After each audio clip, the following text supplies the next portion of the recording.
So, Guardians of the Galaxy 3 released last week, and it released to, mostly positive reviews.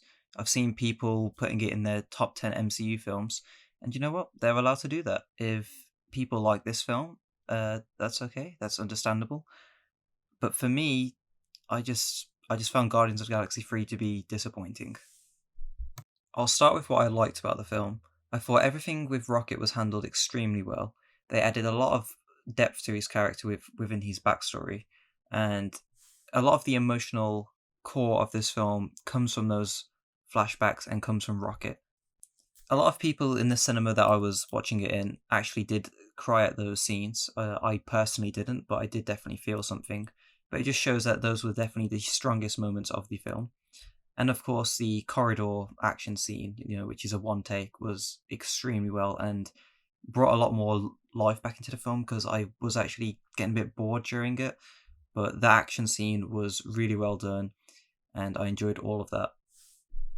Now, that's actually all that I liked about the film. So I liked about 30% of the film, but the other 70% I really did not enjoy, and I'll get into that now.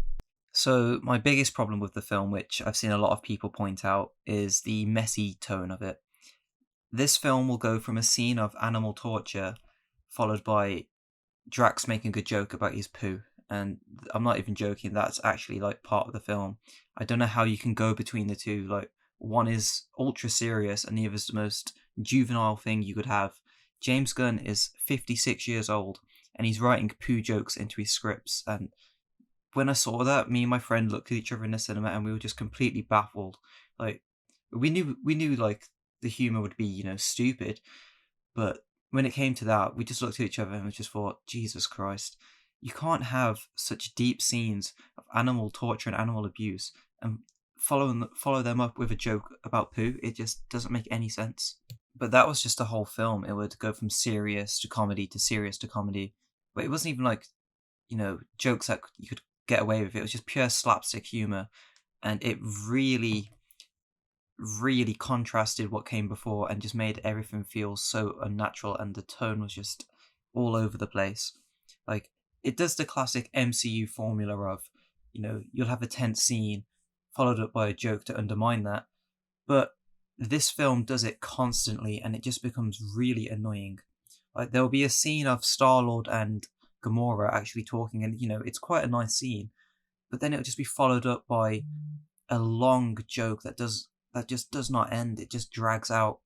The joke will be going on. You think it ends, but then another character joins in on the joke, and then another and another, and then everyone's shouting at each other, and it's just so annoying, and it's just not funny. The constant jokes was my main issue with Guardians 2. However, with Guardians 3, it just feels like it's been amped up to 11. And it just feels like everyone is shouting over each other to make their jokes funnier or something, and it just feels unnatural. I mean, there's a scene in Guardians 2 when Nebula says, "You guys aren't a family, you just yell at each other." And that's all they do in this film. Every scene is them just shouting at each other, and it's so irritating. It's not funny. And with how bad the writing in this film was, it has got me worried for the future of DC. I know DC was already, in a really bad place, but now that James Gunn is doing the films, I'm not sure how it's going to go because he's writing the next Superman film. What are they going to go to Superman?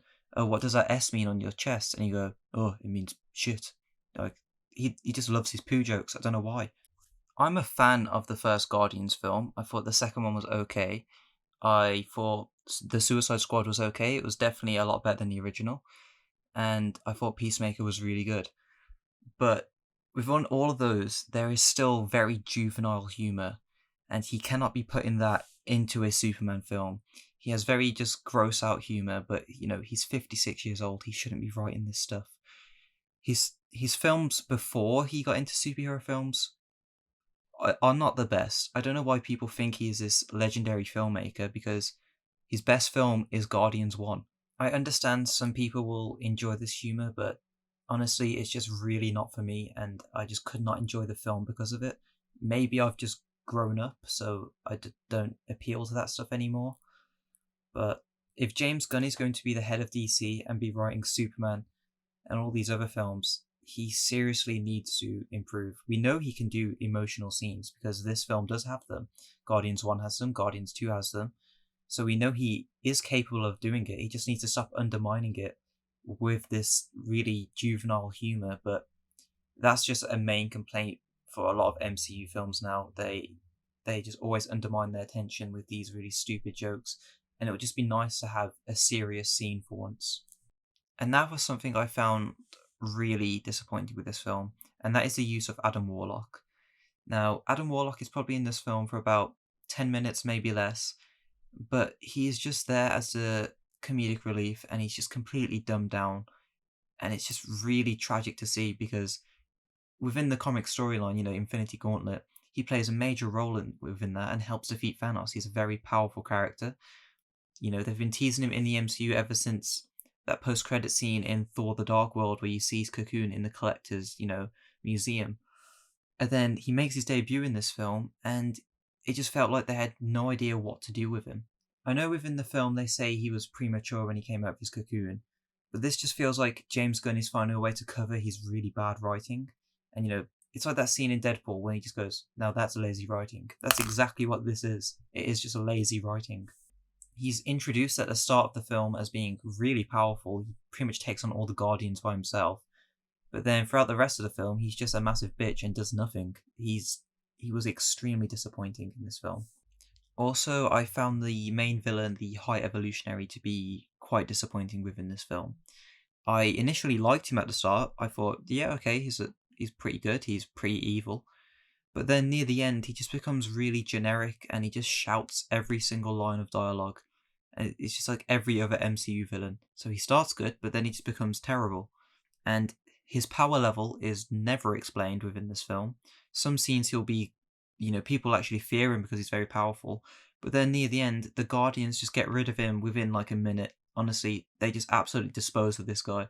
And there's even a scene of him wiping out an entire room of people with one blast of his power. But then he never does it again to the Guardians. It just, I really don't like when they don't explain the villain's power level, when they show him being really OP, but then it's so convenient when he's, facing the heroes that he can't do all these things anymore. And it's just really annoying. Now, this film has a lot of character fake out deaths, which I found to be extremely insulting. First, you'll have a fake out death with Drax. He gets shot in the front and the back. They'll play this dramatic music, making you think he's going to die. But then the very next scene, he's fine. They do it again with Rocket later on in the film.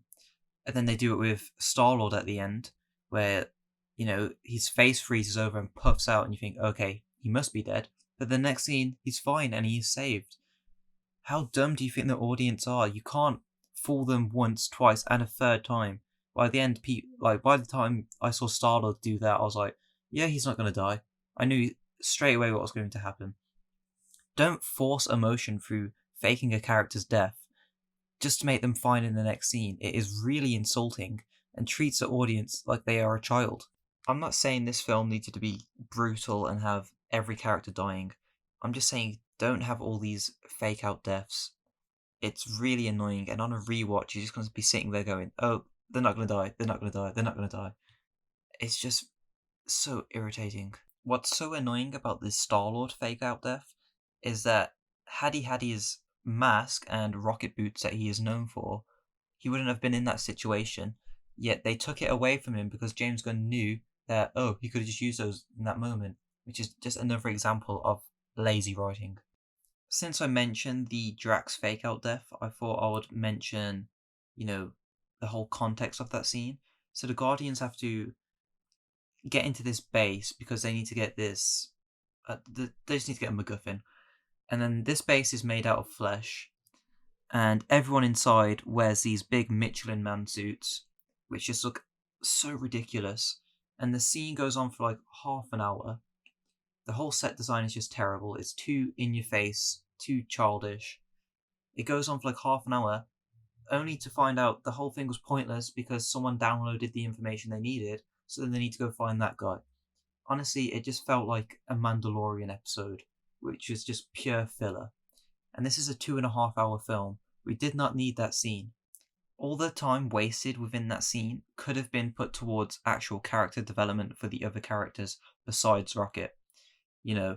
The film opens up and teases that Star Lord has become an alcoholic. However, it's never mentioned again apart from him going, "Oh, if I wasn't drunk, I could have saved Rocket," and it's never brought up ever again.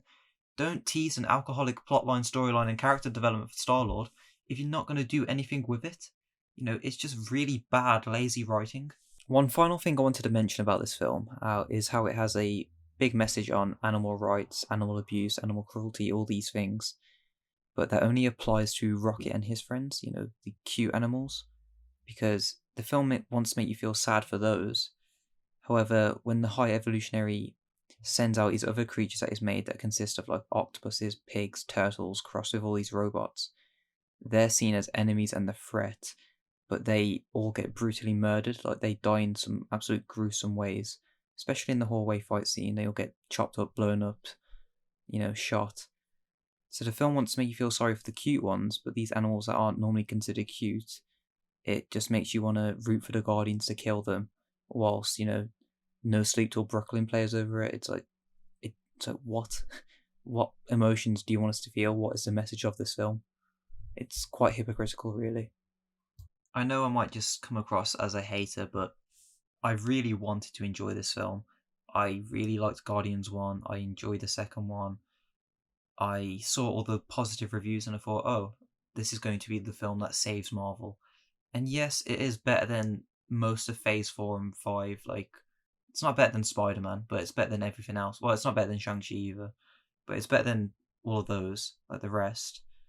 But just because this piece of shit stinks less than the other pieces of shit doesn't make it good. And there we go. There's a poo joke because I know you James Gunn fans really like those. So yeah, if you enjoyed the film, that's completely fine. You're allowed to have your own opinion, but this is just my opinion of the film. I just thought it was really disappointing. So let me know what you thought about the film in the comments, and I'll get back to you. Thanks for watching.